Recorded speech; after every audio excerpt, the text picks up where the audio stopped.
Ahoj a dobrý den všem, vítejte u dalšího dílu mého podcastu, který je tentokrát trošku mimořádný.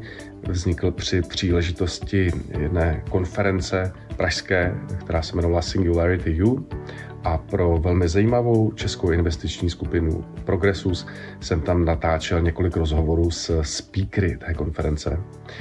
Dnešním hostem je strašně zajímavá osobnost Carlo van der Weyer, což je odborník na slovo vzatý, na mobilitu. V našem rozhovoru mluví například o městské mobilitě, ale i o letecké dopravě a věřím, že si podcast moc užijete. Now, let me welcome our guest, who is Carlo van der Weyer. Did I pronounce it well? Very well. Thank you. I was afraid of that. Thank you. No problem. Carlo, thanks a lot for coming. My pleasure. Carlo is director of the strategic area Smart Mobility at Eindhoven University of Technology, member of several supervisory boards, and ex-TomTom worker, blah, blah, blah. Many things on your LinkedIn profile. It's an unplanned career path, but I'm involved in a lot of interesting things. All about high tech, so it's a nice environment. Yeah. Carlo, yesterday I attended your presentation, which I have to say was really, really good. I enjoyed it very much. Thank you. And its name was Where Are Flying Cars? Future of Mobility. Yeah. So let's start the discussion about mobility actually, and tell me. And the flying cars. Where are the flying cars? I chose that title because it's actually the first time I use it, because people say that when they're not so impressed with new technology, they always say they promised us flying cars and now we got 140 characters or a platform to exchange cat movies. You know, that's how people often express their somewhat disappointment on new technology process. But the thing is that people always wanted to fly individually. So we always were waiting on flying cars or whatever. And this is something that goes back to the Greek mythology when Icarus, he was given wings by the gods.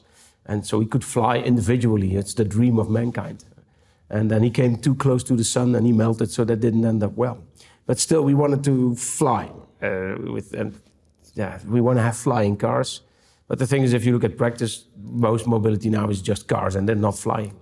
So I try to summarize what's going to change there. Actually, the number of transports keeps increasing. I think you mentioned that it's in average more than an hour of time spent while transporting, even during the COVID time, which was surprising to me. So it's kind of some facts. It's good you picked that up, because it's actually, a lot of people say that mobility is just a means to come from A to B, but it is a purpose on its own. We just want to be mobile because evolution programmed us to be mobile for 1 hour and 50 minutes. That was the ideal time for hunting and gathering. Staying in your cave, you would starve, but walking around all day, it's too much energy use. So the optimum for the perfect hunting and gathering was 1 hour and 50 minutes. And that's, if you look now at the behavior of people, they still do 1 hour and 50 minutes of mobility. That makes people most happy. And it's something you see always back. So people that work from home, etc., they tend to go biking in the weekend just to get to their mobility budget. 1 hour and a half. And people that are on the road a lot, they tend to just read a book in the weekend or have very easy holidays, so to compensate for that one. And that's a thing. So, and indeed, in COVID times, we didn't have to go out to chase for food. It was brought home. You could all do your work at home. Then people start just walking around or taking a bike trip or just a car trip, just from A to A instead of going somewhere. So that's a good thing to say. And the other constant, what I said, is that we keep on inventing more stuff to go further. So increased speed is also something that seems to be hardwired in our brains. We want to go farther and further and faster. And that's why you see actually in historical movement that our range keeps on increasing. Like now the world is at the feet of our new generation. That's a completely changed with the former generation. And that will continue. Because that's the other dangerous thing that people think, is that at a certain point we will be able to stop that and get it back so that you just stay at home more. So that's not going to happen. So there's this degrowth movement, which has some reasons to want degrowth, but it's not going to happen. That's not going to change life. We can also not deny that there's a lot of problems. So we have to innovate ourselves out of trouble. That's for any industry, but certainly also for mobility. Yeah. But speaking of the evolvement and development, what is definitely hot in transportation are the electric cars. Yeah. We're in the Czech Republic, and Czech Republic are, say, electro-pessimists. By the way, yesterday I googled that the share of the electric cars in the Czech Republic is only 2.1%, and we are last but one.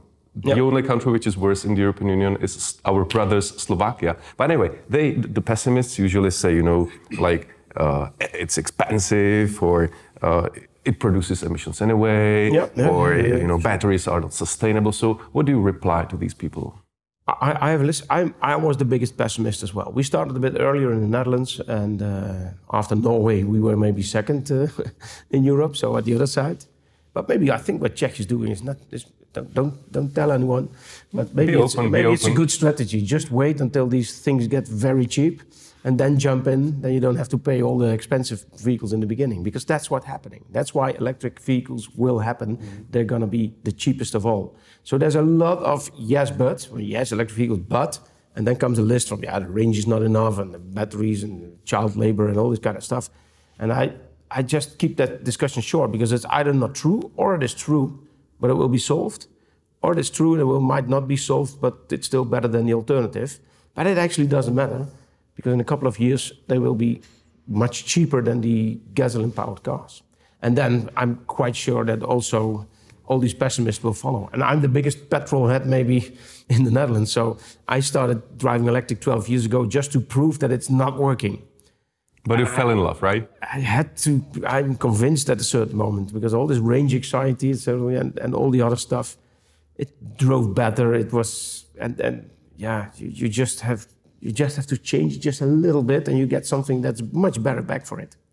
And especially if it's going to be much cheaper, which it will.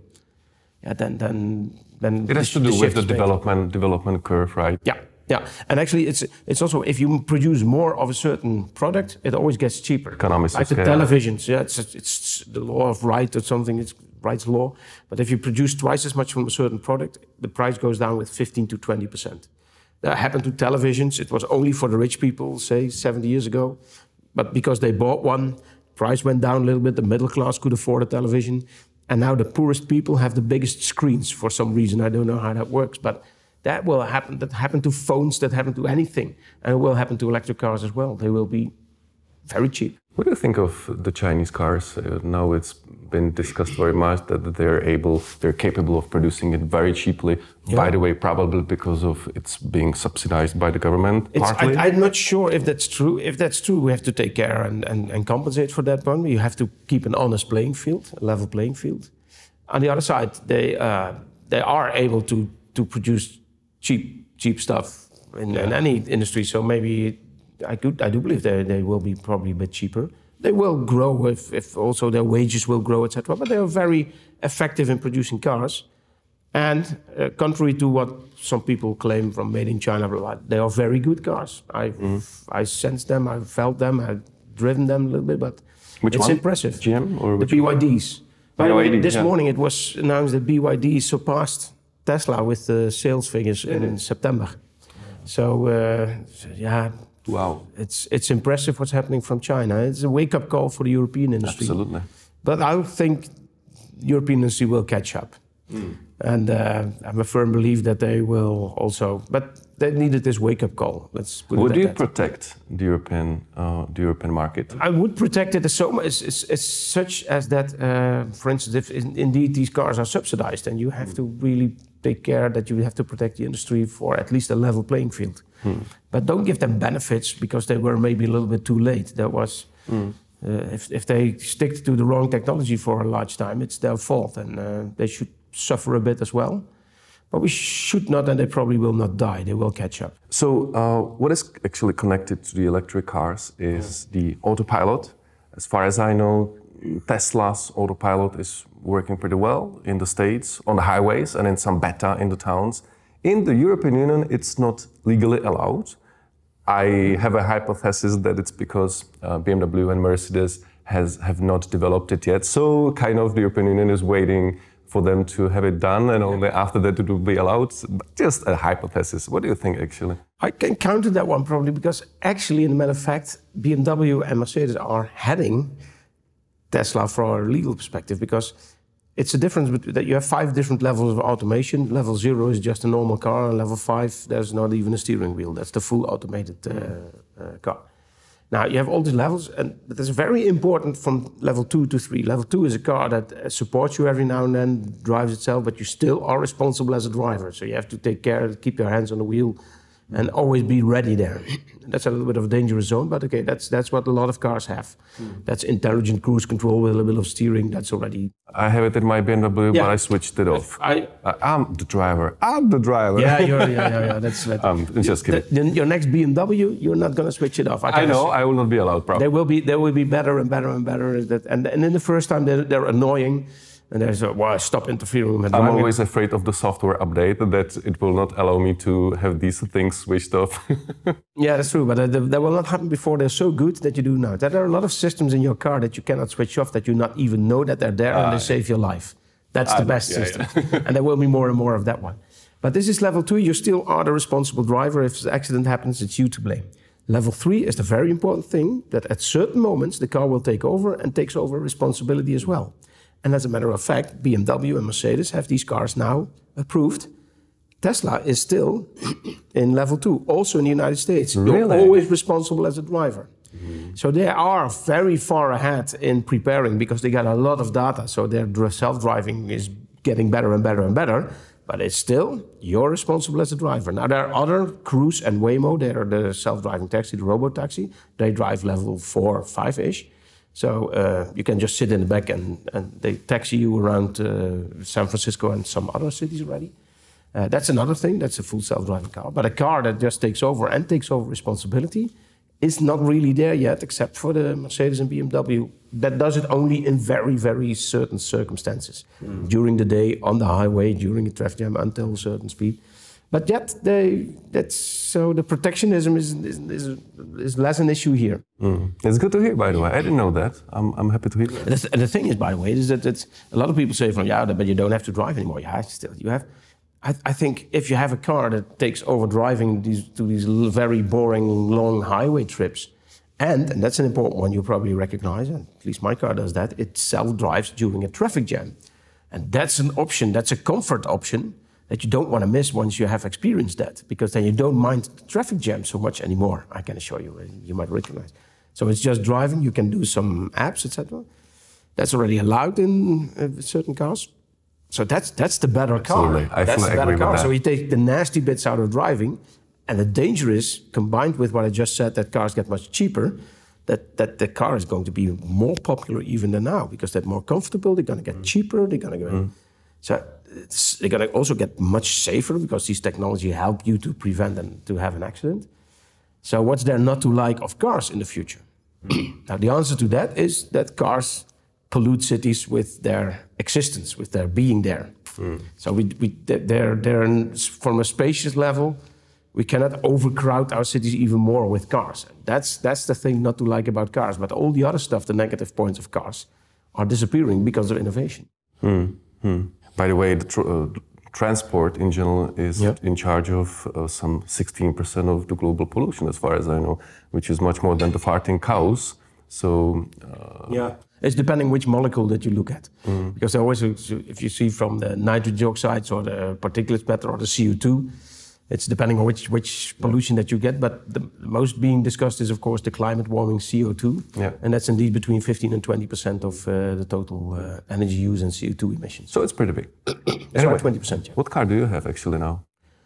I have my first car, and I hope you'll not say that it's a Hemi 5.7 8-cylinder. I've got these kind of, I say this, these dirty hobbies. Still. I still have my first car, which from an environmental perspective, that you don't have to take it to the scrapyard. But that's the thing that I drove as a student, a 1965 Peugeot, and I still own that one. I did equip it with some safety technologies, by the way, so just to make sure that you can also... So I have a 1965 Peugeot, with a camera that helps me staying in line. So with a small warning system, just to prove that you can also equip old cars with retrofit safety systems. So that's one car, but every day I drive electric, so don't worry. Most miles are being done electric, and I drive a lot by train as well still. Yeah. Let's discuss a little bit the mobility in towns, because it's pretty specific, you know. That's where the problem, because if these cars get popular, it's a good thing for outside the town. In the town, that's where the problems will occur. And it's pretty specific. We have other different like means of transportation, like public transportation, bikes. For example, in Prague, I usually drive an electric bike. Prague I don't see many Prague here. is hilly, not so many, yeah. Prague is hilly, so if you don't want to get sweaty... A normal bike is not an option. Yeah, it's not, because you don't want to get sweaty, yeah. And so I have an electric town bike. I love it. It takes me some 10 minutes to get from home to work, and I truly love it. No traffic jams, I get a fresh air, I relax. I really love it. But like you said, it's not many of us. So what do you think is the future of the town mobility? So the thing is, what you do by biking is that you save the government an enormous amount of energy. Money, actually, say. Mm-hmm. Yeah, you save energy, but you save them also a lot of budget and money. Because you do not rely on public transport, which is expensive to organize. Mm-hmm. You don't possess a lot of space with a car, so you leave that to other people. So all these societal costs of mobility, you don't have to charge them with that. Mm. So you are saving yourself money because it's a relatively cheap option, and you're also saving the government a lot of money. And because of this, you see worldwide, and sorry that Prague is lagging a little bit behind, but again, wait until all the other ones find out how not to do it, and then you can just with the electric cars. I'm afraid we'll do it in the bad way anyway. No, I don't know. No, come on. You do a lot of things good. Look at your city, my gosh. What a quality of life here. That's incredible. But you see now more and more cities making room for bikes. And that's not because, it's so nice and good for the environment. Look, the city looks better, which it does. Mm-hmm. But it's mainly because it saves an enormous amount of money, both for the users as well as for the government. So it pays off to invest, to facilitate you a little bit more, to help you a little bit more, because it's very dangerous for you to drive with a bike. So separate bike lanes and all this kind of stuff, they will appear. I can assure you within now and 20 years, and I hope it's a little bit quicker, they will appear also in Prague infrastructure, because it's by far the best thing to do for your city. It takes less capacity, it's safer, it's good for the environment, and the fact that the government owns money is also a secondary thing, because you are much healthier because you bike. And therefore, you're one day less sick per year, etc. And the economical benefits is more than it costs to just get the infrastructure there. And if they can save on public transport, it's another huge amount of money that comes into the government, at the government. So, yeah, you should be pampered more and facilitated more because of your good behavior. I think there's a big discussion in the Czech Republic, especially in Prague, about the infrastructure, because the infrastructure is being created, but many people complain about that. Many people say, look, there is the infrastructure, but nobody uses that. So it's like chicken and egg problem, you know? That's true, but it's like, once you have some beautiful bridges, huh? Yes. And before they put the bridge, I think the Karlsbrück is maybe the first one, the Charles Bridge, but anyhow, before they put the bridge, there was not a lot of people swimming from the one side to the other side. So you can also say from, okay, there's nobody swimming there, so why put a bridge?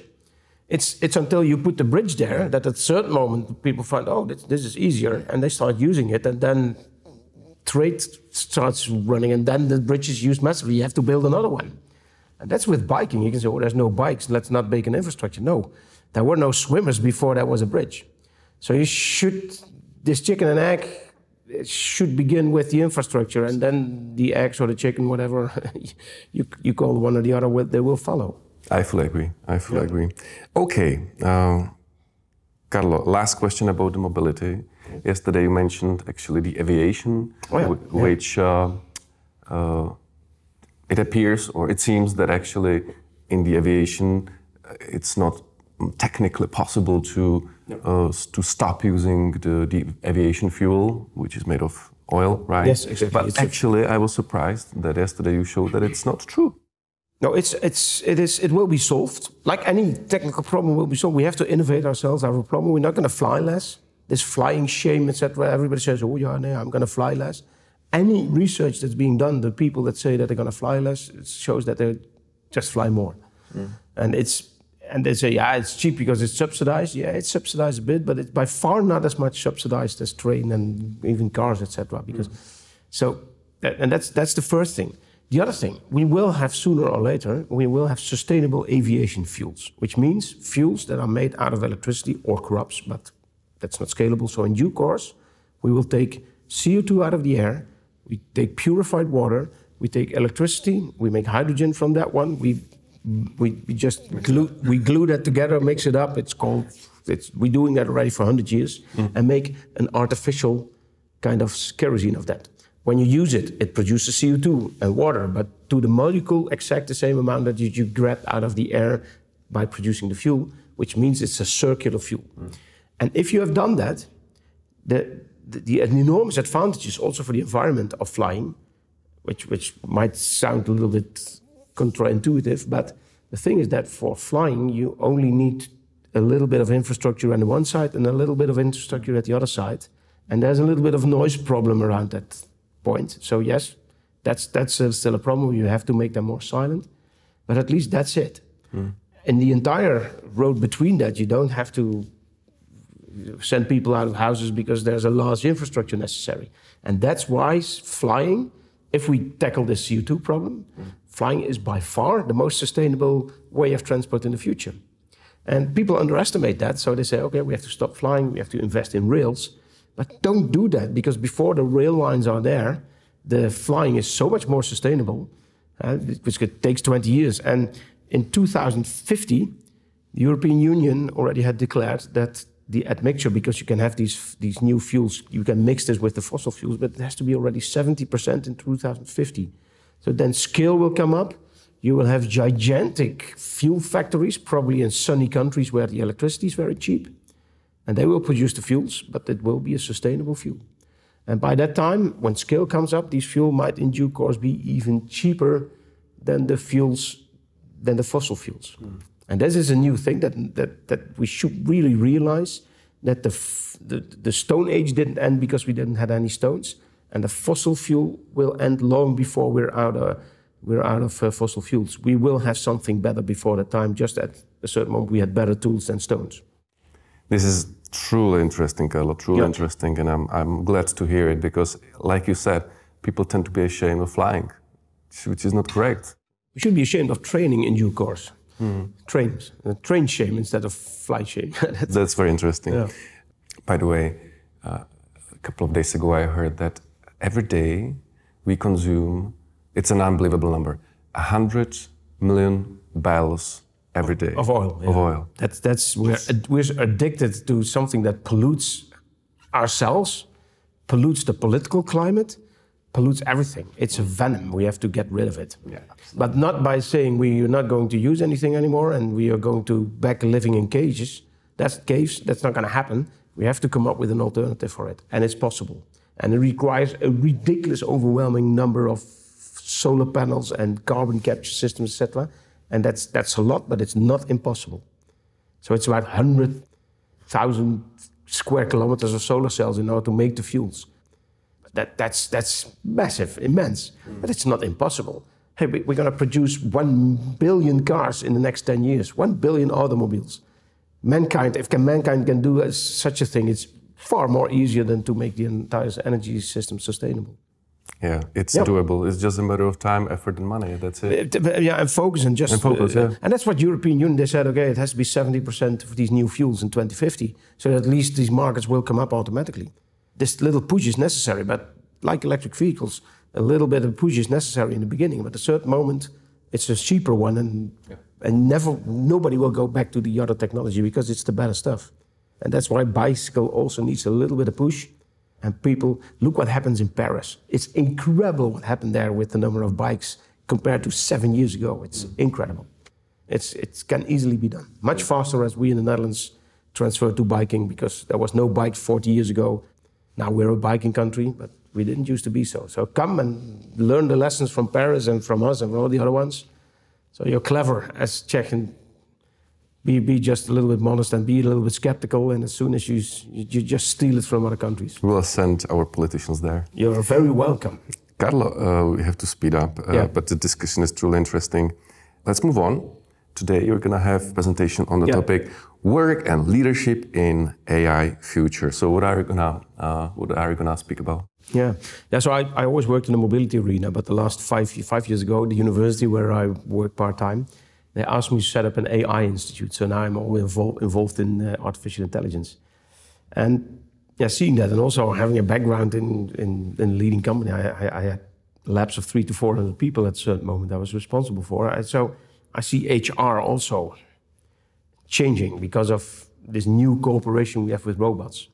And what I'm going to present this afternoon is that there's, to my point of view, the distinction between what robots have to do and what we have to do is that all the coloring inside the line kind of jobs, the regulatory, repetitive jobs, but everything that just is obeying the rules, that's what the robots are good at.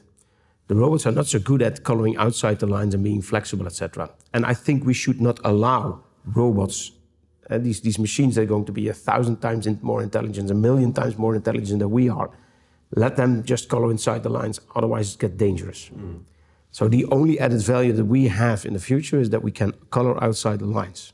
That's with some moral and ethical compass in our heads. That's what makes us human. And that's, if you see that, then also work and leadership will change. Because how do you set up an HR contract, a working contract, if you just expect people to not follow the rules? How is an HR handbook will look like? And that's going to totally change that you probably have to hire people. You just ask people, you have 2 rules.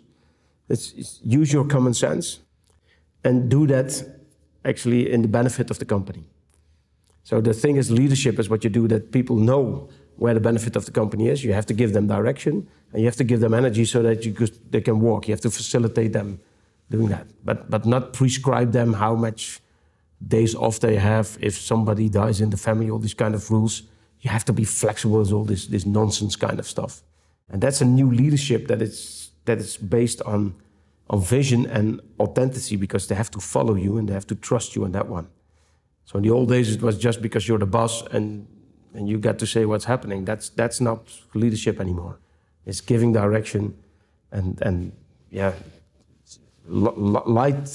bring light in the end of the tunnel, because people have to keep on walking. You have to say this to my wife, who's always mad at me that I'm breaking the rules. So I'll tell her, no, that differentiates me from the robots. Yes, please. That's the right reaction. So be happy that you're not married to a robot. Exactly. But try to marry a robot for 1 year, and you probably will come back. She fell in love with you not because you obeyed the rules. True. Yeah. So probably if she complains like this, it's just her expression of loving you. Oh yeah. So I fixed your marriage as well now. That's also good. Carlo, you worked at TomTom. It's some time ago already. Yeah, it's a couple of years ago. I worked there for 12 years or something. Yeah. So, yeah. But actually, I wanted to ask how it looks with TomTom, because from my perspective, the navigation systems like TomTom, and Navigon, and Garmin started to have serious problems at the time when Google actually made their navigation systems for free to the users. And I think Garmin kind of overcame it by focusing on leisure, on the watches, and sport. But I haven't seen TomTom recently very much. Do you know how they're doing? What they're focusing I know on? and they're doing fine. Very, very well, by the way. The thing is that Garmin indeed very, very successfully moved to some more the luxury markets and the sport market and the leisure market. TomTom decided actually, because they were focusing on cars and automotive, so TomTom made the wise move to change from business to consumer to business to business. Mm-hmm. That means that indeed you as a consumer will not see it so much, but actually practically every car that you buy nowadays, every brand has TomTom in it. Really? But then white label and you don't see it. So then most probably the traffic information might be from TomTom, or the map, or the navigation software. So then they used to be already a software company, and then all of a sudden this device came and they got berserk, etc. So their revenue, now they only sell the software and the device is already in the car.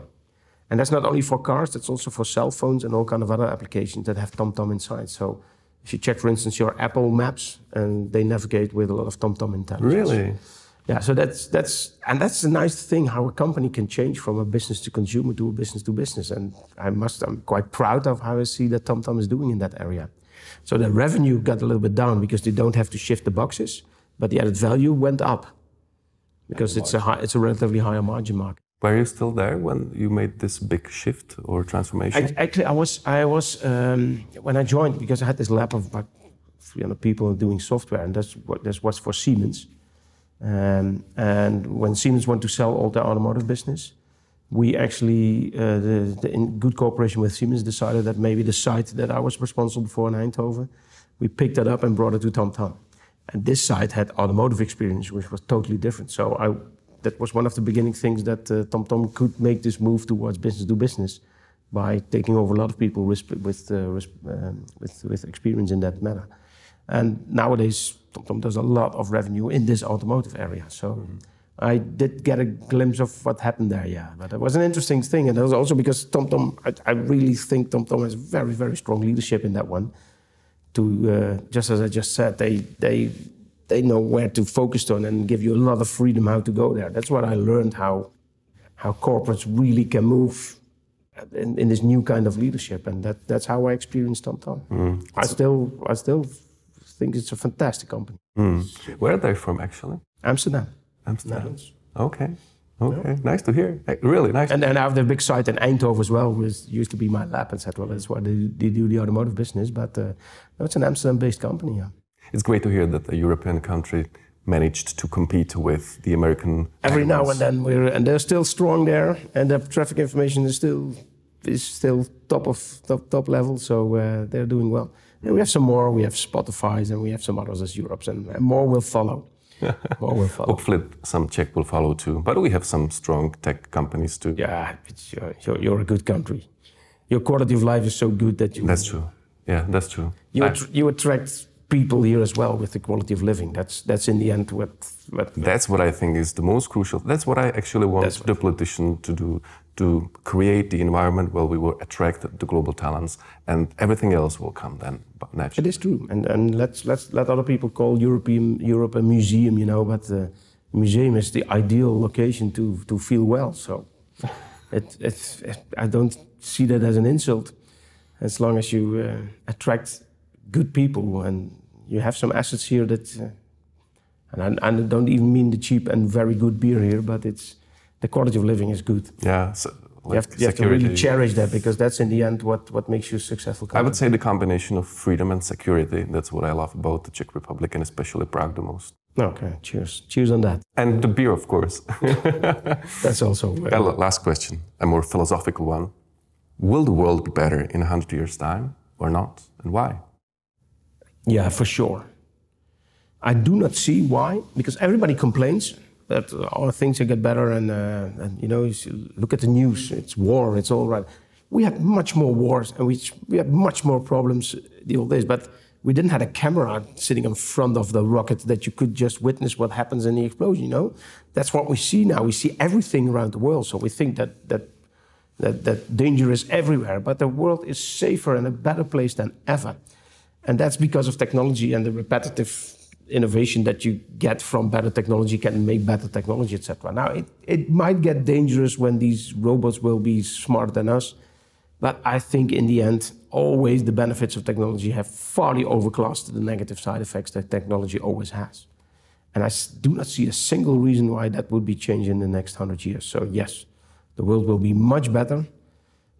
Just as we cannot imagine that 100 years ago we lived without running hot water and heating, you know, in the houses. But 100 years ago we thought from, oh my gosh, we have a roof. We didn't have that 100 years ago. So how could people live without a roof? In 100 years we cannot imagine that we now live without a gazillion bulbs or something that has to be invented. I don't know what. But it's not there, and we have perfect living now. But more stuff will come that makes our life fantastic. Thanks, Carlo, for not only the positive and optimistic end, but actually thanks for the optimistic information you gave us. Okay. It was great. Thank you. I meant everything I said, so let's hope let's look back in 100 years from now on what we're saying here. Yeah, and looking forward to hearing your today's presentation. Okay, by the way. So in 100 years we'll have a Pivo here. Yeah. Okay. Thank you. Nice meeting you. Nice meeting you.